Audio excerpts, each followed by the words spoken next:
नमस्कार, मैं गरिमा पांडे आपका स्वागत करती हूँ हमारे YouTube चैनल आवाहन में। आइए रुक करते हैं आज की कुछ राजनीतिक खबरों की ओर। पेगासस जासूसी कांड मामले में पहली बार सुप्रीम कोर्ट में हुई सुनवाई। सुप्रीम कोर्ट के चीफ जस्टिस ने याचिकाकर्ताओं की दलीलें सुनने के बाद कहा कि अगर रिपोर्ट सही है तो इसमें कोई शक नहीं कि आरोप गंभीर हैं।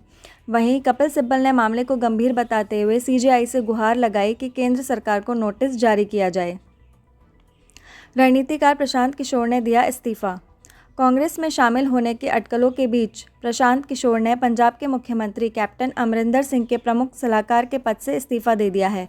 प्रशांत किशोर ने यह इस्तीफा ऐसे वक्त में दिया है जब अगले साल पंजाब में विधानसभा चुनाव हैं।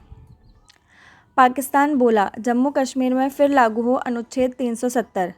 पाकिस्तान के विदेश मंत्री शाह महमूद कुरैशी ने संयुक्त राष्ट्र को एक और पत्र लिखकर इस बात पर जोर दिया है कि केंद्र सरकार को जम्मू कश्मीर में धारा 370 हटाने के फैसले को निरस्त करना चाहिए।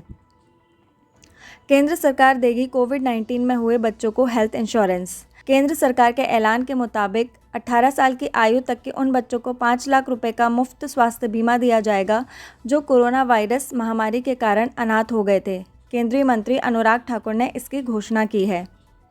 अफगानिस्तान पर संयुक्त राष्ट्र सुरक्षा परिषद का आपातकालीन सत्र। अफगानिस्तान पर खुली UNSC चर्चा आयोजित करने का निर्णय विदेश मंत्री S जयशंकर के साथ अफगानिस्तान के विदेश मंत्री मोहम्मद हनीफ अतमार के बात करने के एक दिन बाद आया है, जिसमें उन्होंने अफगानिस्तान पर संयुक्त राष्ट्र सुरक्षा परिषद का सत्र बुलाने पर चर्चा की थी। राज्य सरकारें अब खुद कर पाएंगी OBC की सूची का निर्धारण। केंद्र की मोदी सरकार इसी सप्ताह OBC आरक्षण से संबंधित संविधान संशोधन विधेयक को संसद में पेश कर सकती है। इस विधेयक में राज्यों को OBC की सूची तैयार करने का अधिकार फिर से देने का प्रावधान होगा।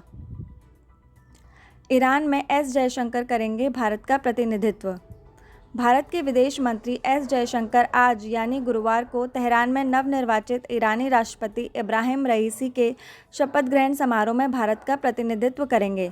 शपथ ग्रहण समारोह में भाग लेने के लिए वे गुरुवार से ईरान की 2 दिवसीय यात्रा करेंगे। 15 अगस्त को होगा किसानों का तिरंगा मार्च। केंद्र सरकार के 3 कृषि कानूनों की खिलाफत कर रहे किसान 15 अगस्त को किसान मजदूर आज़ादी संग्राम दिवस मनाने की तैयारी में हैं। इस दिन किसानों की पूरे देश में तिरंगा मार्च निकालने की भी योजना है। सपा का ऐलान, 2022 के चुनावों में जीतेगी 400 सीटें।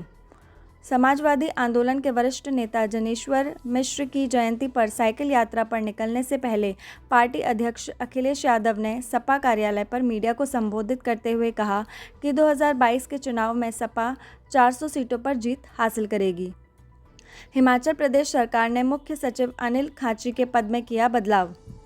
हिमाचल प्रदेश सरकार ने मुख्य सचिव अनिल खाची को पद से हटाकर राज्य चुनाव आयुक्त के पद पर नियुक्ति दी। हिमाचल सरकार ने 1986 बैच के IAS अधिकारी अनिल कुमार खाची को दिसंबर 2019 में मुख्य सचिव नियुक्त किया था।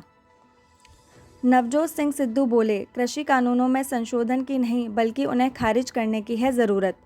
उन्होंने कहा कि आने वाले विधानसभा सत्र में कृषि कानूनों में संशोधन नहीं बल्कि इन्हें रद्द किया जाएगा और यह हमारा हक है।